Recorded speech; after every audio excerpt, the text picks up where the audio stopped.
let's just start off with some of the things matchup by matchup that we'll talk about. And I think the first thing you're going to notice for the Saints early in the year, a lot of road games, a lot of, the outdoor games are going to be gone through the first half, honestly. And I think that's actually a good thing for the Saints. At Carolina, that's outdoors in September. At Green Bay, outdoors, don't have to worry about the cold weather. That's in September. Now, some people on Twitter said, hey, Chris, why you mention the cold weather? The Saints won in Philly. The Saints won in Cleveland in that freezing game last year.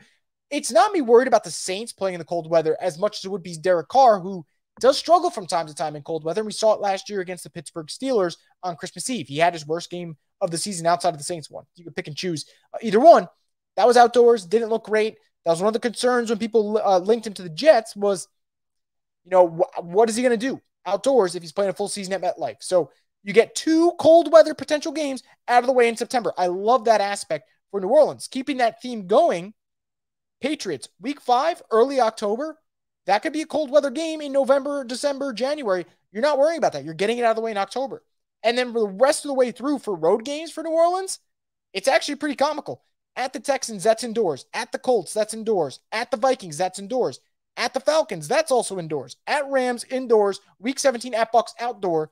But it's a sunshine state. You're not exactly worrying about frigid conditions. So New Orleans, in terms of temperature, they're going to be playing in a controlled climate for pretty much the entire season. And I think that's a pro that you cannot overlook going into it.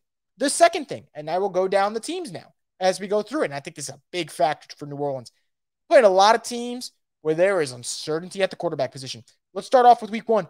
You're expecting to verse Ryan Tannehill. I would be shocked if he's not starting week 1 for Tennessee. And it'll actually be Derrick Henry's first game against the Saints. It's never lined up, oddly enough. I can't believe this is his first game against them. So that's not an easy matchup. Plus, Mike Vrabel's just a well-coached. He's got a well-coached squad. I am a little worried about that. I'm not going to lie. But we'll see what happens. Either way, let's get out of Tennessee. Week 2 against the Panthers. Bryce Young, is he going to start right away? My guess would be yes, but you never know. Even if he does, that's a rookie quarterback in his home debut on Monday Night Football. That's a big spot for the kid. Now, I think Bryce can rise up to the occasion, but us Saints fans probably hope he doesn't. So either way, little uncertainty there. Week 3 against the Packers. Jordan Love. I'm a Jordan Love fan. At least I was when he came out of Utah State. But we don't know what's going on there at quarterback. That's some uncertainty there. How about week 4 versus the Bucs? Is it Baker Mayfield? Is it Kyle Trask? I don't know. I do not care because either way, the Saints cannot and should not lose that game. They got to win those, especially at home. Division rival.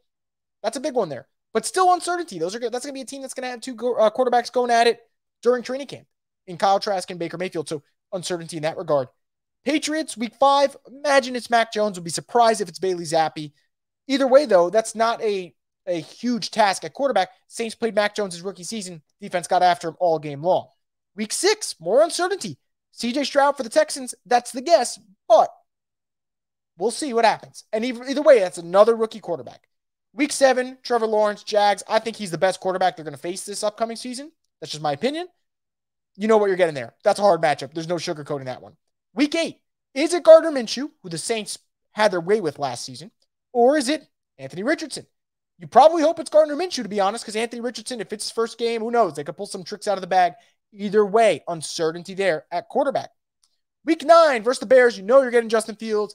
This could be a big year for Justin Fields. We'll see what happens in that regard. But, again, you know what to expect with Justin Fields. I think Justin Fields is a hell of an athlete, and I think he could throw the football better than people think.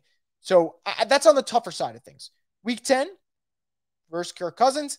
Again, tougher side of things. So through the first... Let's do the math here. Through the first 10 games, the Saints, in terms of what you know you're getting, Tannehill, you know what you're getting. You know what you're getting with Trevor Lawrence. You know what you're getting with Mac Jones, I believe. You know what you're getting with Kirk Cousins. You know what you're getting with Justin Fields. 5 out of the first 10 quarterbacks, I feel like I know what you're getting against them. 5, I have no idea. And honestly, I don't think one of these guys out of the five that I said are, good quarterbacks and you know what to expect. I think the one that scares me the most has to be Trevor Lawrence and then probably Justin Fields, although Kirk Cousins obviously is a gamer in his own right. So quarterback uncertainty through the first 10 games? Absolutely. But don't stop there. I mean, we could continue going with this. Week 12 at the Falcons. Is it Desmond Ridder? Is it Taylor Heineke if he somehow gets, thrusted into the starting role at some point? Again, uncertainty in that regard. It's just crazy how it's everywhere. So that goes in that category. Week 13 versus the Lions, got to give Jared Goff his respect, especially after the way he played last season. So you know what to get there. Week 14, again, Bryce Young and the Panthers, rookie quarterback. You got to win at least one of those two games. Week 15 against the Giants, Daniel Jones, $40 million man. I don't think he's a bad quarterback, but I don't think he's a $40 million quarterback. And I think for New Orleans, you got to win this one. This is where I will be concerned, though. The Saints played the Giants in 2021, and Daniel Jones lit them the hell up. That was without Brian Daboll calling plays. That was the Joe Judge Giants, went into the Dome, beat them, and Daniel Jones got NFC Offensive Player of the Week right after that game, which is so freaking embarrassing. But that happened, so can't overlook him. Week 16, Rams. You think it's Stafford. You think. But is Matthew Stafford going to get through a full 17-game season? I have no idea. So you expect Stafford. Wouldn't be, shocked if he doesn't make it to that game. Week 17 versus the Bucs. Yet again, what do you think is going to happen there? Baker or Kyle Trask? I don't know. I do not care. Just like I didn't care the first time around. Uncertainty at the quarterback position. And then you close it out week 18 against the Falcons. Again, Desmond Ridder or Taylor Heinicke. Either way, you're not exactly facing a daunting task there. So